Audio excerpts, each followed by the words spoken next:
John O'Grady's passion is leaving the world a better place than he found it.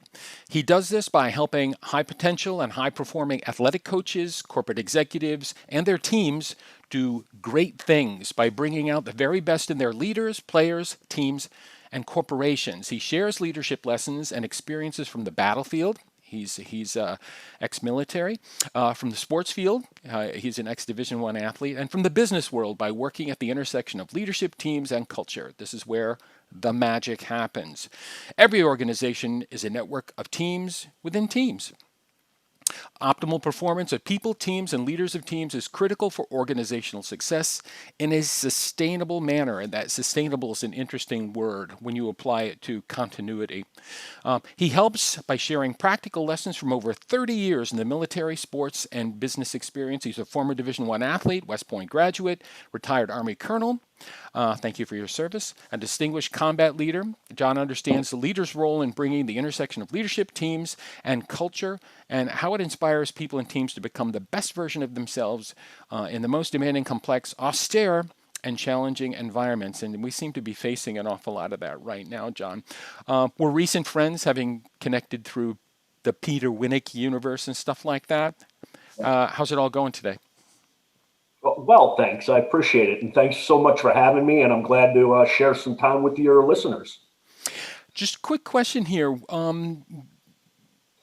We've had a couple sidebar conversations, and you've brought it up in the other group that we belong to. The interesting, rewarding, but the interesting thing that are happening as it relates to things like Black Lives Matter or the real the concerted emphasis on diversity and inclusion. What impact has that type of emphasis and that type of care and that type of push been having on the work that you do with the organizations that you support?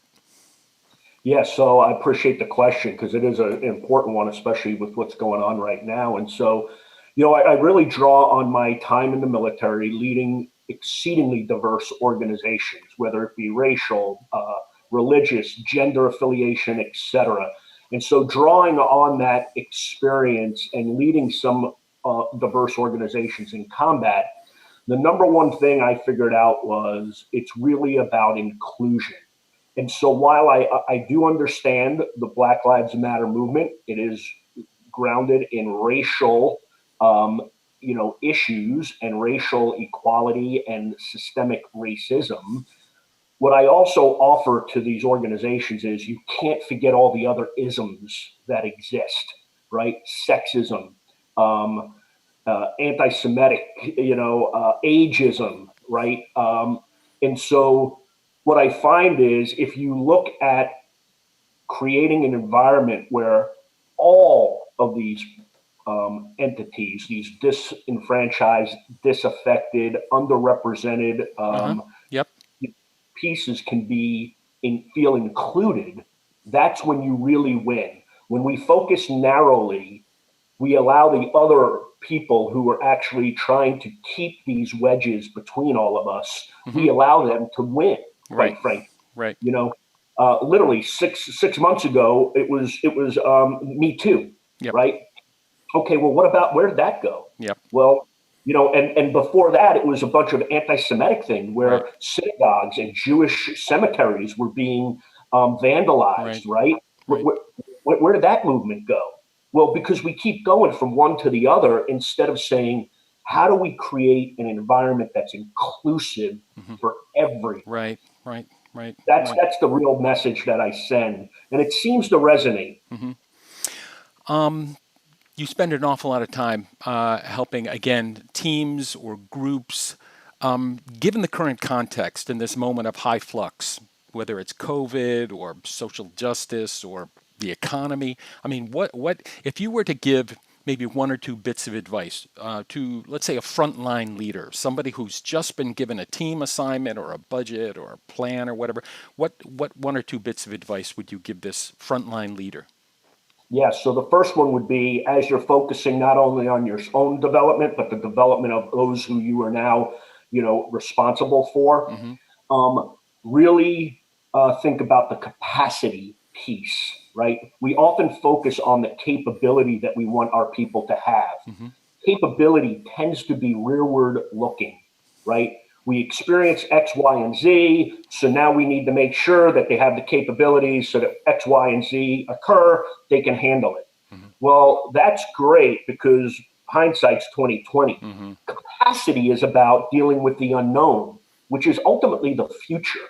And if this pandemic hasn't, let us be very sure about anything, is nobody has any clue, quite frankly, what the really holds. Okay, and if you're a listener out there and you think you do, contact Dave and I with the number, please. And so capacity is about giving people the skills, and I refer to as high human skills, to go ahead and deal with the unknowns, Hmm. to navigate the uncertainty, the ambiguity, the complexity, and not just capability, which is about all the things we already knew from the past. Hmm. Hmm. Great. That's probably a key component that I would offer. Nice. Thank you so much, John. And just to finish up, you get the question everybody else gets. John, what lessons have we learned that we must not forget? Yeah, well, I'd like to say we're not going to forget them, but unfortunately, the arc of humankind suggests otherwise, right? How, and that may be the first lesson, right? But the second one is that trust is really the first victim in a crisis, quite frankly. And unless we make it a priority to restore trust, it'll continue to erode. And I think we see that throughout society writ large, not only on a local, level, but in our own personal relationships and all, really globally, right? Hmm. When you look at national competition. Hmm. So the question is, do we care enough to do something about it? Quite frankly, and it seems clear. It seems to me increasingly clear that this is the most serious problem of all, and it's why I focus on helping people create a culture of trust. Hmm. Hmm. That's great. One of the key things I do. At the end of the day, trust is good. It's just good for business too, you know? Right. So even if you don't buy into it from all the other reasons I just offered, it's pretty important to the bottom line. Right. John, it was so great to share this moment with you, and I appreciate you coming on. Take care, okay? Likewise, Dave. Thank you very much.